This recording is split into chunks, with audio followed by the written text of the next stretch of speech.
Welcome to Gaslit Nation. I am your host, Andrea Chalupa, a journalist and filmmaker and the writer and producer of Mr. Jones, the journalistic thriller about the Holodomor, Stalin's genocide famine in Ukraine, the film the Kremlin doesn't want you to see, so be sure to watch it. Thank you to everyone who came to our Gaslit Nation salon with political strategist Patrick Geraci. He is one of the masterminds behind Judge Susan Crawford's massive in-your-face victory against Elon Musk in Wisconsin in that pivotal Wisconsin Supreme Court race that we absolutely had to win. And Wisconsin is such a key state in the far right's playbook of a laboratory of authoritarianism. The dark money from the Koch political network flooded in there. We had the Scott Walker horror show when he was governor and his open war against workers, unions. Wisconsin, through grassroots power, through union power, has been clawing its way back from the brink and showing us how to do that nationwide. So this was a very important discussion. Thank you to everyone who attended. And the recording will be available. The full recording will be on Patreon, and then we'll play a sizable excerpt of it, obviously, for you. And thank you to everyone who is on Patreon supporting our show, because we could not make Gaslit Nation without you. Now, this week's episode is a continuation of my deep dive discussion with my old friend, Adrian Karatnycky. He is amazing. His experience, I learned so much about him in this interview, which I did not know, and I've spent a lot of time with this guy. He visited me on the set of Mr. Jones. He was one of my key supporters in getting that film made, and I'm so grateful to him and his big heart.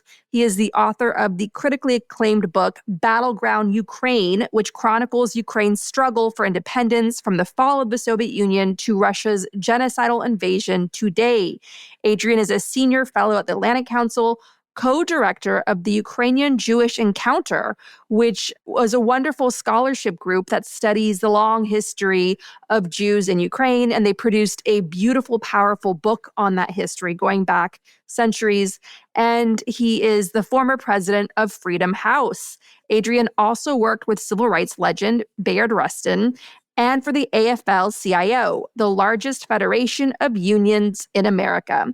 Adrien's remarkable experiences include supporting Poland's solidarity movement, which helped bring down the Iron Curtain, and he also worked hard to help save Radio Free Europe, Radio Liberty, when everyone thought the Cold War was over. Surprise, surprise, it's not. In part 2 of our discussion, we focus on how to end Ukraine's war, the pathway for this war to finally end, and also the new threat to fascism in recent years, the PayPal mafia. Why do they hate Ukraine so much, and how can we protect democracy worldwide from the tech bros? How does the war in Ukraine ultimately end? Well, I would say if it ends, it will end with a whimper, not a bang, as T.S. Eliot has written, which is to say that if Ukraine is given sufficient resources, and I would argue those resources include the ability to reciprocally take out the power grid for Moscow and St. Petersburg with longer range accurate missiles, Russia will stop the war inside the Ukrainian heartland, meaning the attacks that you see on a daily basis, which kill 20 people one day, 30 people another day, terrible, terrible things, children, small, families, et cetera, and take out the power and the electricity and the heating of major Ukrainian capitals. 25% of the Russian economy is based in Moscow. If you disrupt Russian power 10% of the year, not a total shutoff, by hitting the 60 power plants, minus one, which is a nuclear power plant, that ring Moscow, and which are reachable by some of the missiles that the West has provided, but they've provided them at a shorter range than Ukraine needs. You could take out power 10% of the time. That's 2.5% of Russian GDP just from Moscow alone. You hit St. Petersburg. I'm not saying that that's what should be done, but the threat and the capacity to do that is, I think, what would bring Russia to the bargaining table. And I think if Ukraine gets or develops that capacity, that will be the beginning. It won't be Trump being nice to them. And if Trump is not willing to help Ukraine achieve that, if Ukraine with European help develops and speeds up its own long-range missile production, then I think we will get there. It won't be 24 hours. It may not be this year. I mean, I don't entirely exclude that Trump might have a fit, because if you think about his psychology is he constantly has to have the appearance of success.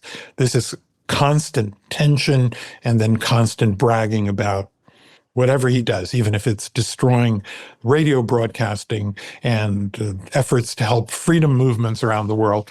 That's like an attack on corruption, and that's an attack on fraud, and that's an attack on waste, and we don't need this, and, da-da-da. But that's presented as an achievement. If he fails at one of the things he said he would wrap up in a matter of days, and then he turned it into a matter of months, and now it's not going anywhere. And if his tariff policies are falling apart, he might have a fit and act tougher against Russia. In any event, if he doesn't, it'll be confirmation of your thesis that he has a different idea of what the U.S.-Russia relationship is, and freedom and European security be damned. I want to ask you about Radio Free Europe, Radio Liberty, because you were involved in that wonderful operation. What impact did Radio Free Europe, Radio Free Liberty have? Like, what is the legacy of that U.S.-funded government agency, and what does the loss of it mean for the world? Well, when you have darkness in many countries, like in Belarus and in Russia, where free media do not exist, there is stuff in the internet, and people can access, some of them have VPNs, they can access stuff. But even people with VPNs, for example, now YouTube is impossible to reach in Russia, even through VPNs, because they're not allowing the bandwidth. They're manipulating so that it's much harder to watch things and to draw in data by certain sources. But the problem isn't just that, it's the problem of content. If there are no independent journalists inside the country, you have to have a pool of independent journalists outside the country doing that work. And the radios were always perceived as surrogates, meaning we are bringing, and many of them brought dissident writers who fled the country, or former political prisoners who had been sentenced and then expelled from the country. Those people began to serve as the kind of surrogate voices for what a real independent media would be inside the country. And even in the case of Ukraine, where you have a war going on, there's a lot of freedom of speech and all of that. But there's also a kind of you're in the middle of a war. There is this patriotic obligation to uphold the spree and the morale of the people. I think you still want some people from the outside looking, who come from a Ukrainian perspective, who can be a voice of, from the outside, a lot of things you're doing are right, but you may be doing a few things wrong. And I think that was a very important role that these radios have historically played, both for closed societies. So, consider you're a writer. I brought books to writers during the Soviet period to Ukraine who had never seen their books published. I brought them through Poland after Poland had opened up, and I wasn't checked at the border because I was coming from Poland. And the only way this writer knew that his book had been published is to hear excerpts of it being read on the radio and a report about the fact that the book had been published in Germany or in France or in New York by emigre publishing houses. So people like Václav Havel and some of these other people, they relied on these heroes, and Lech Walesa. They got their information, if they weren't in prison, they got their information from these radio broadcasts. And they're extremely important for closed societies. They're extremely important for China. They're extremely important for Cuba. We've got a Cuban-American Secretary of State, Marco Rubio. And he was sitting on the closing down of Radio Marti. Now, I bet that when he was growing up and he showed some political ambitions, his family was sort of saying, great, get into politics, help the Cuban people and so on. And he now is the architect of the demise or the attempt to undo and destroy these radios. I think it'll be very interesting to see once the aura of Trump's invincibility and his ratings, if his ratings are weakened by the tariffs, whether there'll be some pushback in the next budgetary year. I think there certainly is pushback in the courts, which are restoring some of the broadcasting and some of the funding slowly. But I think the money that was allocated will not be, I think, in the main reallocated. Maybe AID may be a tougher thing, but the radios may be fighting. They did unlock some of the frozen money that was going to the National Endowment for Democracy, which is another important instrument for helping dissidents and freedom fighters and human rights advocates.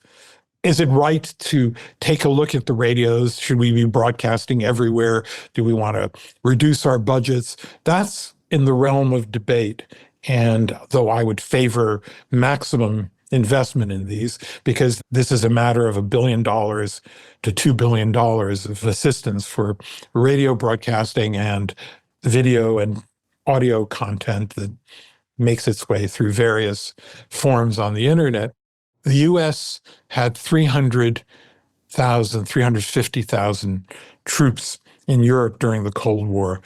Because of solidarity and because of Václav Havel and because of the Hungarian freedom movements, which were sustained by these radios, we're now down to about 68,000 or 70,000.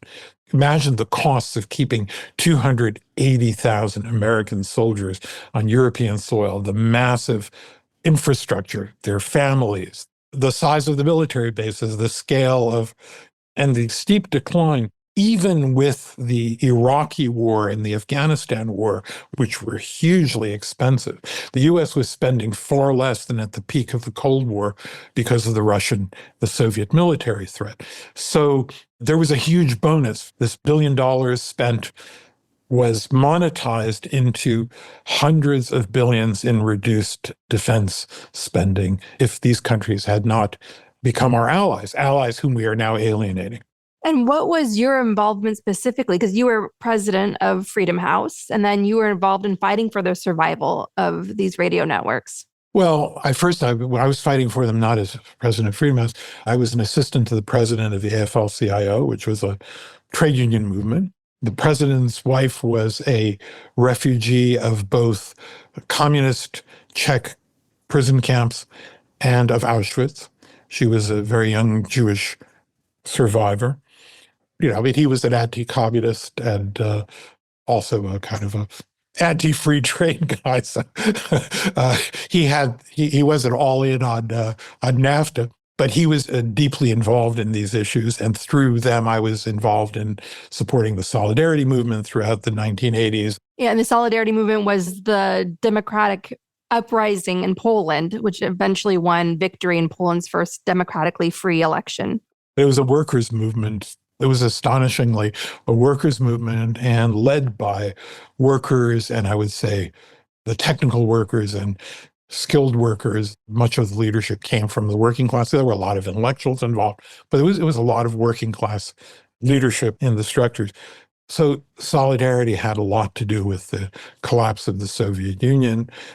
But Lane Kirkland, we were involved in all this.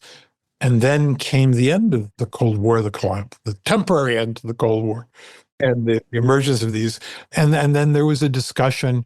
The Clinton administration, with whom I had very good relations, Congress decided that we need to drastically cut radio broadcasting. Okay, the battle is over. And we said, well, there's still a lot of people grew up under communism. There are a lot of weird ideas out there.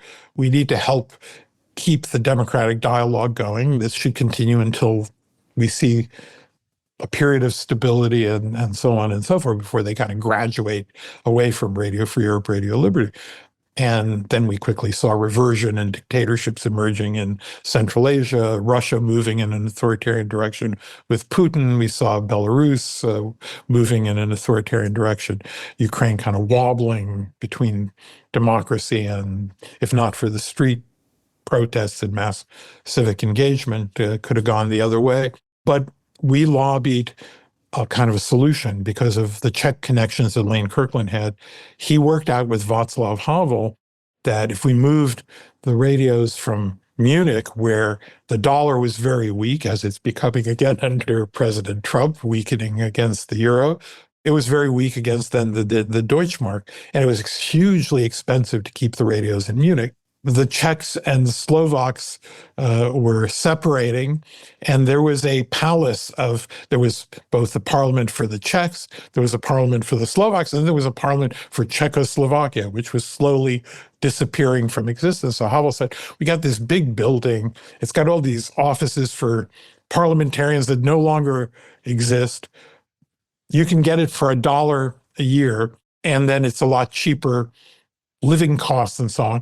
And we calculated that even with like a major cutback in RFERL, if it just relocated, it would save the government money, and it would allow the Clinton administration not to either close it down or drastically shut it down. So that was negotiated, and now they operate out of Prague, which has become more expensive, but it's still not as expensive as in Munich. And of course, they have the legacy of not having to pay rent, which is a big deal. But despite all of that, and despite all the efficiencies that were created, Elon, you hear that? This is how a real Doge would operate. You'd look for maximum effective use of resources and support, and you would plan for it. You wouldn't just cut it. There are ways, even now, if the United States is saying, we want to reduce our budget, there's now a discussion within the EU of taking up and paying for the role of these radios, because Europeans recognize that this is an extremely important instrument. The radios were important then, they're important right now. And I think there are ways intelligently, rather than taking a chainsaw to these budgets, is to think through what can we do more efficiently. You want to cut the budget? Okay, you want to cut the budget. It would be better if you cut the budget to reduce the deficit and then to give tax breaks to the very wealthy. If you're going to cut the budget, there are ways you could plan for it, not induce chaos. And in the case of democracy, shutting these things down, even for several months, is a huge demoralizing thing to Chinese dissidents, to Cuban dissidents, to people around the world who are fighting for freedom, or people who have just gotten their freedom and want to feel a connection and don't yet have the kind of media diversity and the media quality that develops over time. You've had years, decades of fighting on the front lines for human rights, former president of Freedom House. What do you think is driving this horrible plummeting away from democracy and furthering dictatorship? Do you think it's all coinciding with the social media explosion?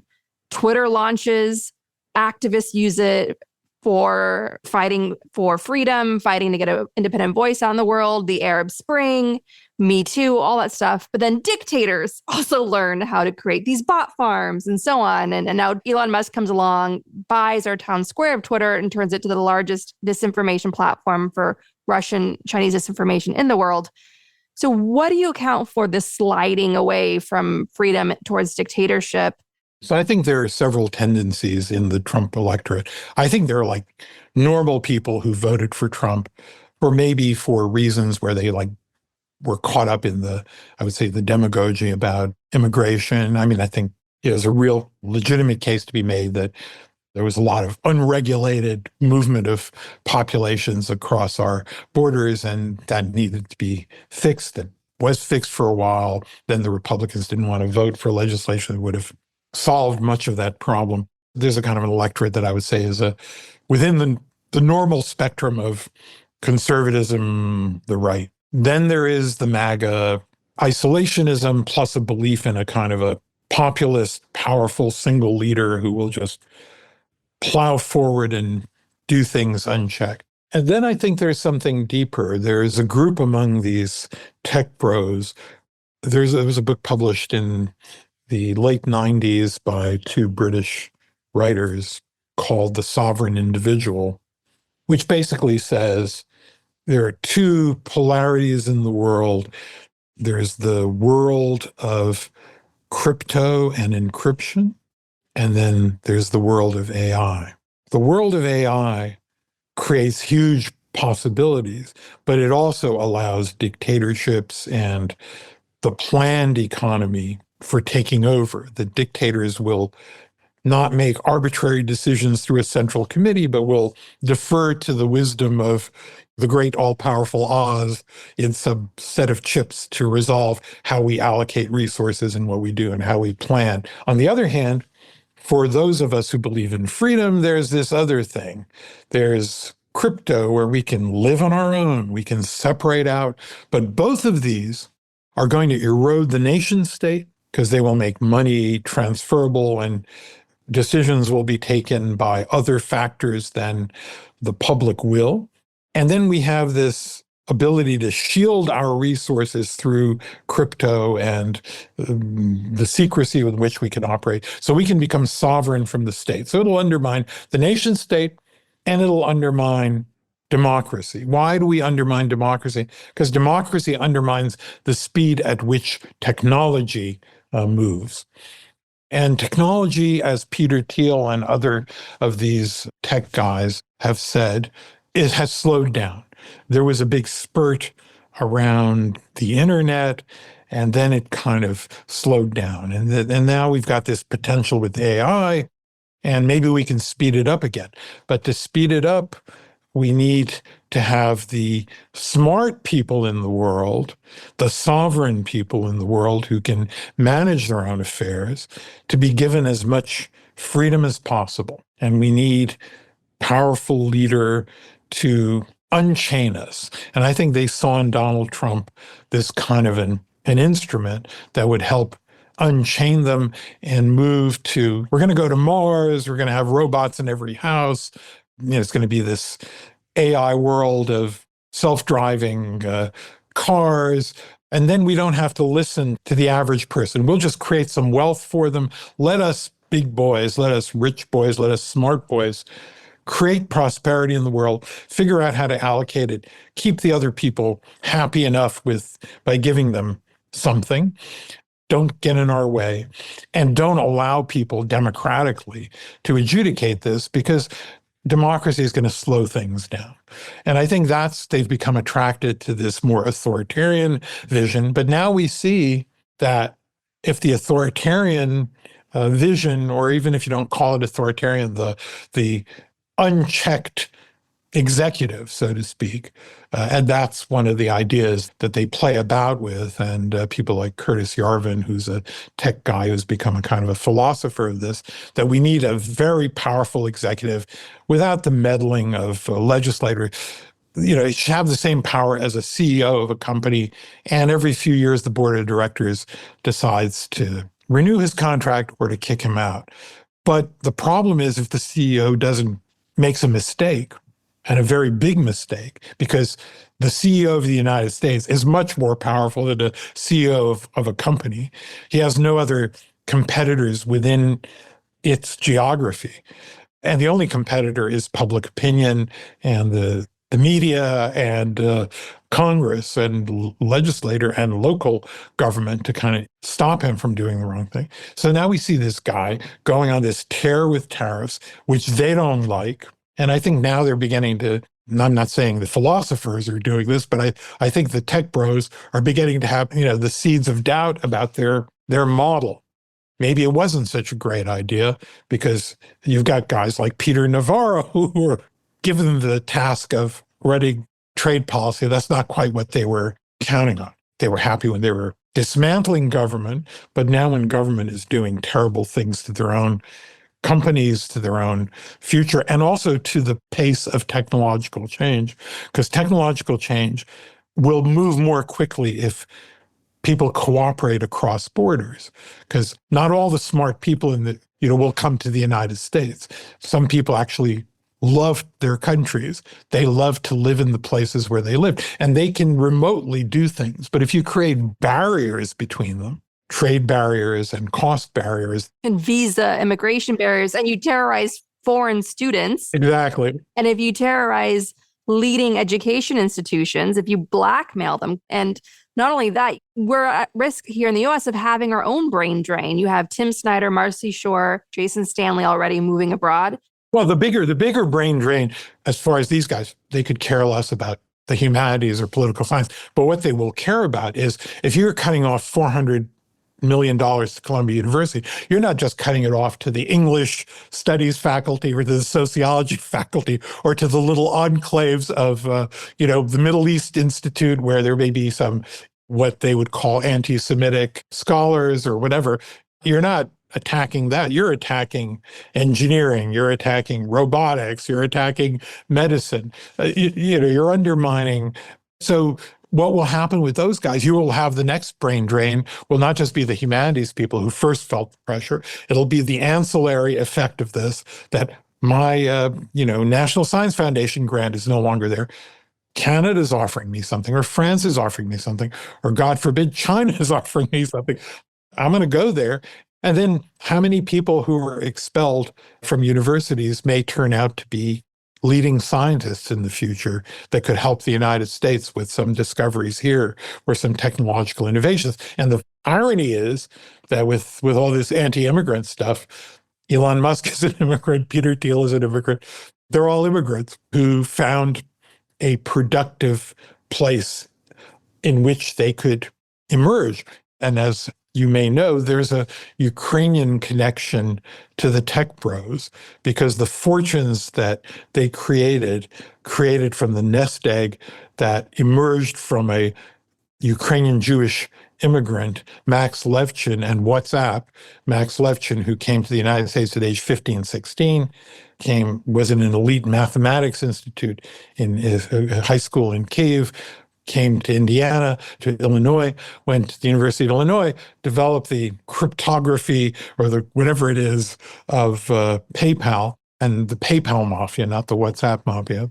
WhatsApp is also a Ukrainian techies creation, but the PayPal mafia made its first billion, and it was divided. Elon got 200 or 300 million. Peter Thiel got a couple hundred million. David Sachs got some money, and this young kid from Kyiv got his first couple hundred million. And they then were able to create Palantir and Tesla and other companies, and also Reid Hoffman, who's a Democrat, who created LinkedIn. But out of this roots, these multi-billionaires had their first investment capital, which meant that they didn't have to dilute their shares. They would all have been very wealthy anyway, but the fact that they had a few hundred million to join with venture capital money meant that they kept much larger stakes in their companies, and then they became multi-billionaires instead of just plain billionaires. The irony is that it's this freedom of movement and the openness of this country to immigrants who are fleeing either oppression or who want to realize themselves.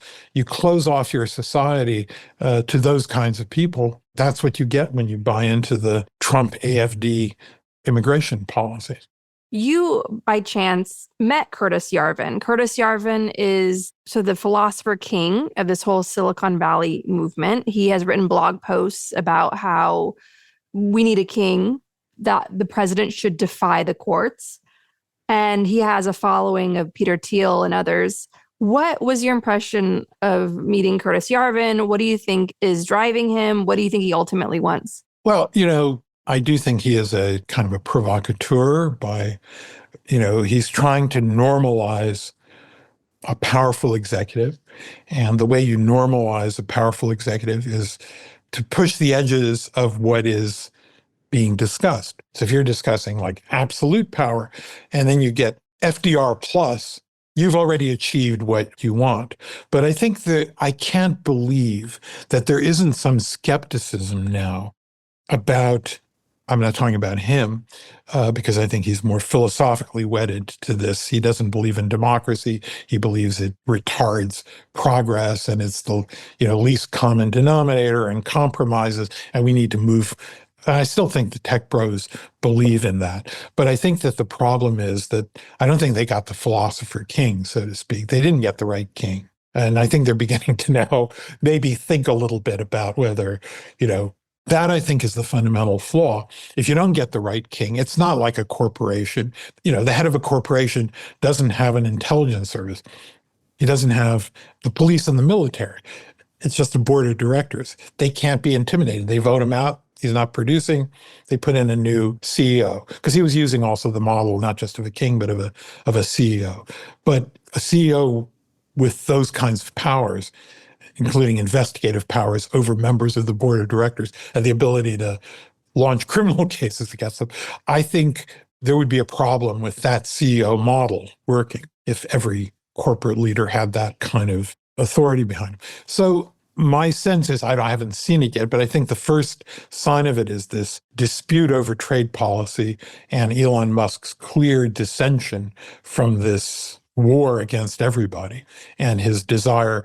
He's still holding out the hope that this is just a bargaining point. We'll very quickly get a deal going, and this is the deal maker, Trump, and everything will be well. But I think some of the Peter Navarro rhetoric and the rhetoric of the Secretary of Commerce suggests that this, and even the president's own rhetoric, is that, well, this is not just to get them to reduce trade barriers. This is to get people to build factories and to expand our steel industry and to da-da-da-da-da-da. And that's a very long-term aim.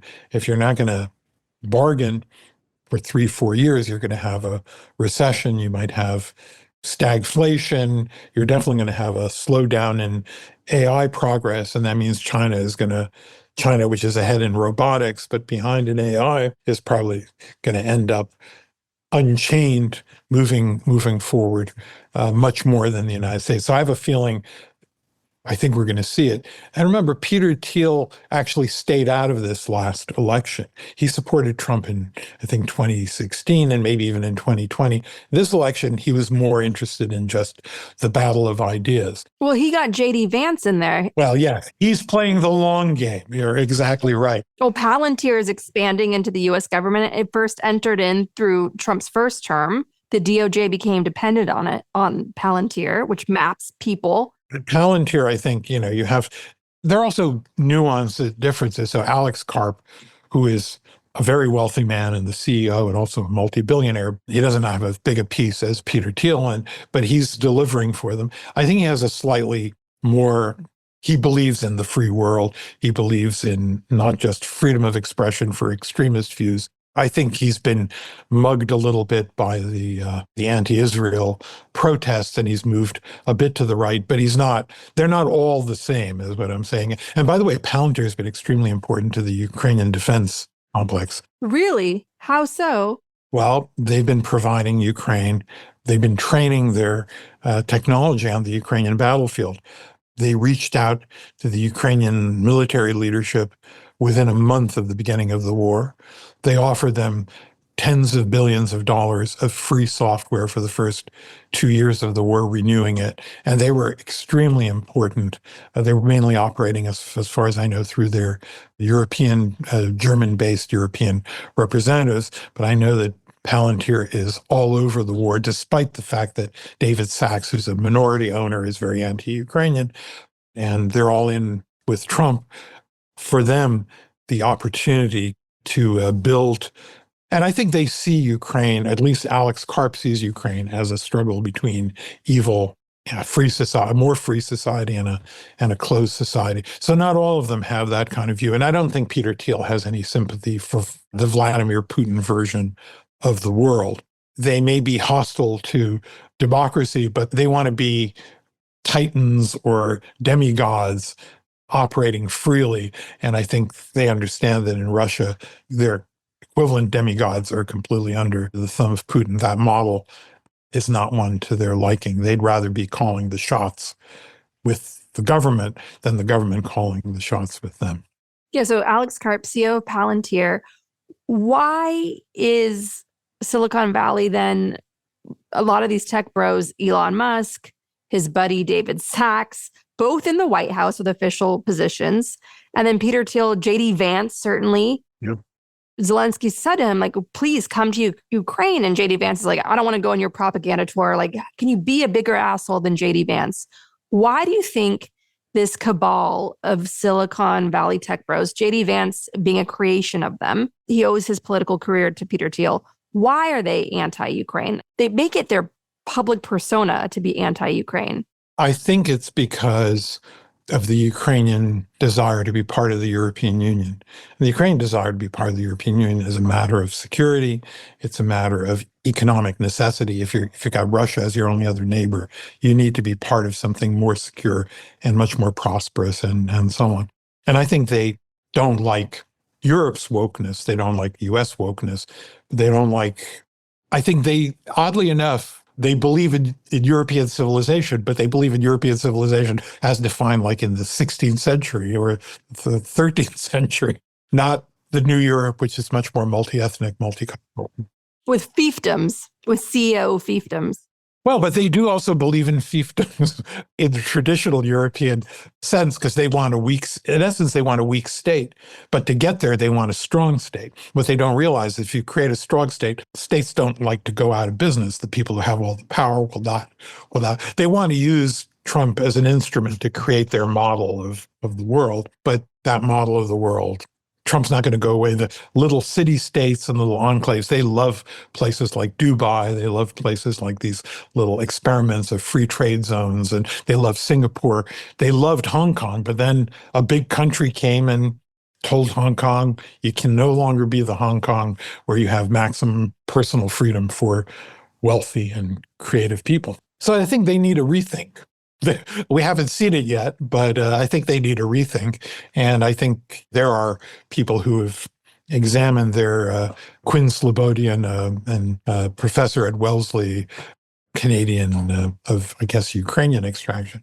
He's also written a book about this authoritarianism within, and he's got a new book called Hayek's Bastards, which I haven't seen yet, but I'm sure it's going to be a great read. Anyway, he discusses some of these things. There's a lot of contradictions in their worldviews. They're very smart people. They're very capable people. They're sometimes very naive politically. They're incredibly arrogant and ignorant and sexist, misogynistic. They're ignorant of a lot of things, but because they've been so successful in a few things, they think they have mastery over everything. They're masters of the universe. To be fair to them, some of them, like Peter Thiel, they are intellectual. They do read. They do have like Mein Kampf, modern day literature.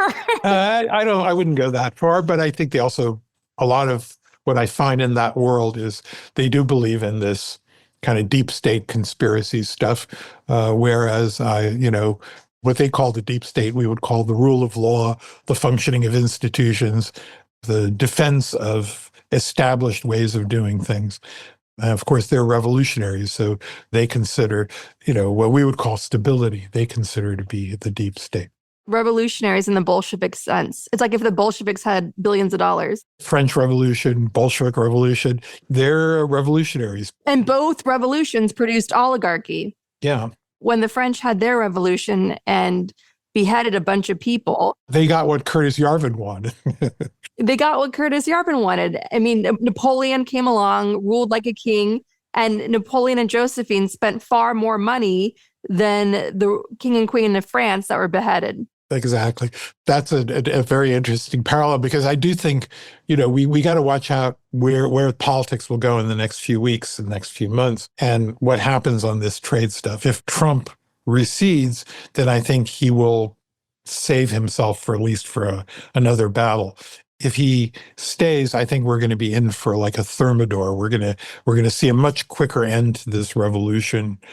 I'm not saying the worse it gets, the better it gets, but I think it may be better for all concerned that he plow ahead with this, and then there'll be much more resistance within the Republican Party, much more resistance within his electorate, much more resistance from the tech bros, and I think we will see a counter reaction and the reemergence of checks and balances inside the system. If he's like smart about how he's playing with this and strikes some bargains, we're going to be in for a lot more Trump.